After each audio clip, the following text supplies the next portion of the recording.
নমস্কার, আমি ডায়েটিশিয়ান শ্রেয়া চক্রবর্তী। আজকে কিছু টেস্টি ব্রেকফাস্ট মেনু নিয়ে এসেছি। এগুলো স্পেশালি বাচ্চাদের কথা মাথায় রেখেও আমি বানিয়েছি, কারণ মায়েরা খুব মানে খুব টেনশনে পড়ে যান যে টিফিনে কি দেওয়া যাবে। তো এগুলো খুব ইজি, তাড়াতাড়িও বানানো যাবে। আর এগুলো ডেফিনেটলি হেলথ বেনিফিটসও আছে, তো হেলদি ডেফিনেটলি। তো চলে আসি এবার আমরা সেই মিল প্ল্যানগুলোতে। ফার্স্ট বলবো, আটা আর ময়দা মিক্স করে, কেউ কেউ চাইলে আপনারা শুধুই আটাও ইউজ করতে পারেন। তো আটা ময়দা মিক্স করে আর তার সাথে মিল্ক অ্যাড করে একটা সুন্দর প্যানকেক বানানো যেতে পারে। এবার আটা ময়দা মিশ্রণে আস্তে আস্তে করে মিল্কটাকে অ্যাড করুন যাতে লাম্প ফর্ম না করে। আর এর সাথে মেশাবেন হানি বা জ্যাগারি পাউডার, রিফাইন্ড সুগার নয়।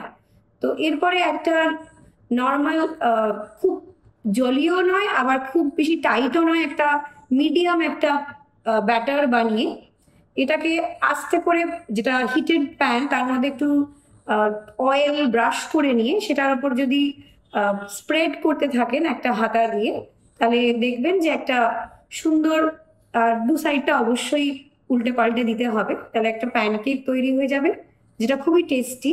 আর এই প্যানকেকটা যদি দুটো প্যানকেকের মধ্যে একটু চকলেট সস বা জ্যাম লাগিয়ে তার মধ্যে একটু ফ্রুটস দিয়ে দেওয়া যেতে পারে, সেটা কিন্তু খুবই টেস্টি হয়ে যাবে। আর বাচ্চারা খুব মানে আনন্দ সহকারে এই টিফিনটা খাবেন। বাচ্চারা কেন, বড়দের দিলেও এটা খুবই হেলদি। অবশ্যই মাথায় রাখতে হবে যে ডায়াবেটিক নয় বা অন্য কোনো হেলথ প্রবলেমস নেই, কিন্তু এমনিতে একদিন ট্রাই করা যেতেই পারে।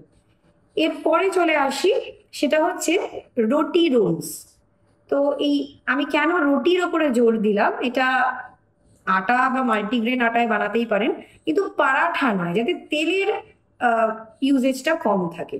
তো এই রুটির মধ্যে এবার আপনারা আগে থেকে চিকেন সেদ্ধ করে রেখে দিলেন, আর মানে রসুন, আদা রসুন দিয়ে একটু গোলমরিচ নুন দিয়ে, আর সবজিগুলোকেও সেদ্ধ করে রেখে দিলেন। তারপরে হালকা একটু অল্প অয়েলে একটু টস করে নেওয়া, দিয়ে ওটাকে রুটির মধ্যে দিয়ে দেওয়া হলো। আর ওর মধ্যে একটু চাট মশলা, একটু লেবুর রস, মানে ধনে পাতা, এগুলো দিয়ে, লঙ্কা নয়, যেহেতু বাচ্চাদের কথা যেহেতু মাথায় রাখছি, লঙ্কাটার ইউজেসটা খুব একটা বলছি না।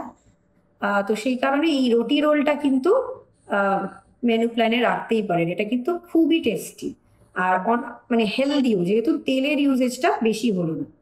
এরপর চলে আসি, যেটা হচ্ছে পনির বা ছানা দিয়ে টিকিয়া। তো এই এটাকে ভালো করে মিক্সার গ্রাইন্ডারে ছানা বা পনিরটাকে একটু গ্রেট করে নিয়ে ওর মধ্যে যে কোনো সবজি আর অল্প একটু বেসন দেওয়া যেতে পারে, যাতে ওটার মানে মানে হোল্ডিং ক্যাপাসিটিটা ভালো থাকে, ব্রেক করে নেওয়া যায়।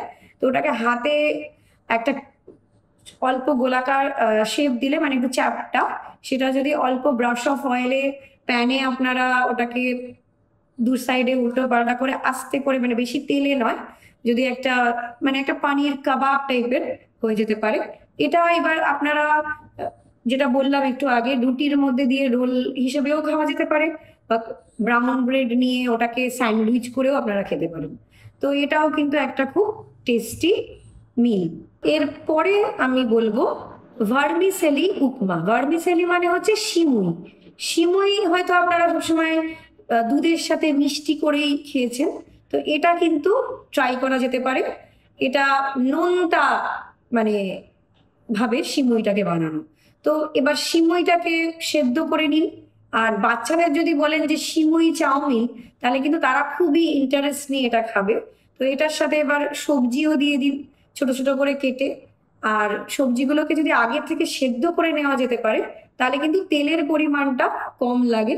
তো ওই সবজিগুলো মানে যেরকম গাজর, বিনস, ক্যাপসিকাম, টমেটো, তো পেঁয়াজও দেওয়া যেতে পারে। আর হালকা আদা কুচি দিলে টেস্টটা আরেকটু এনহ্যান্স হয়। তো ওটা দিয়ে আর হালকা করে একটু ফ্রাই করে নিলে, এবার ওটার মধ্যে ভার্মিসেলি বা এই সিমইটাকে অ্যাড করে নিলেন। তারপরে এটা সুস্বাদু, এর মধ্যে পরিমাণ মতো নুন, গোলমরিচ দিয়ে একটা সুস্বাদু মিল ব্রেকফাস্ট কিন্তু তৈরি হয়ে যাবে। তো এরপরে আমি যেটা বলবো সেটা হচ্ছে ম্যাগি পকোড়া। এই ম্যাগি পকোড়া, ম্যাগি শব্দটা স্পেসিফিক্যালি সবাই ভাববেন যে এটা তো খুব একটা হেলদি নয়, কিন্তু মানে কখনো কখনো চিট মিল ডেতে এটা ব্রেকফাস্টে ট্রাই করা যেতে পারে, কখনো কখনো বাচ্চাদের টিফিনেও এটা দেওয়া যেতে পারে, তারা খুব এক্সাইটেড হয়ে এটা খাবে। তো এই ম্যাগিটাকে ভালো করে সেদ্ধ করে নিতে হবে। মশালাটা দেওয়ার কোনো দরকার নেই, মশালাটাই অ্যাকচুয়ালি খুব একটা হেলদি নয়। তো অল্প নুন দিয়ে ম্যাগিটাকে সেদ্ধ করে নিই। এবার ম্যাগিটা নিয়ে ওটার মধ্যে একটু বেসন আর ম্যাগিটার আহ, গোলাকার সাইজে হাতে নিয়ে যখন বানাচ্ছেন, তো ওর মধ্যে একটুখানি ছোট করে কেটে একটু চিজ দিয়ে নিন, আর নুন গোলমরিচ পরিমাণ মতন দিয়ে এরপরে ওটাকে বেসনটা যেটা আছে সেটার মধ্যে আহ, গুলিয়ে তারপরে ওটা আপনারা ডিপ ফ্রাই এটা করতে হবে। একটুখানি আনহেলদি হলেও কিন্তু মাঝে সাঝে চিট মিল ডেতে এটা ট্রাই করতে পারেন। এটা ভালো করে ডিপ ফ্রাই করে ভেজে নিয়ে দেখবেন যখন ওই চিজটা ভেতরে মেল্ট হয়ে যায়, এটা কিন্তু খুবই একটা টেস্টি ব্রেকফাস্ট হয়ে যাবে।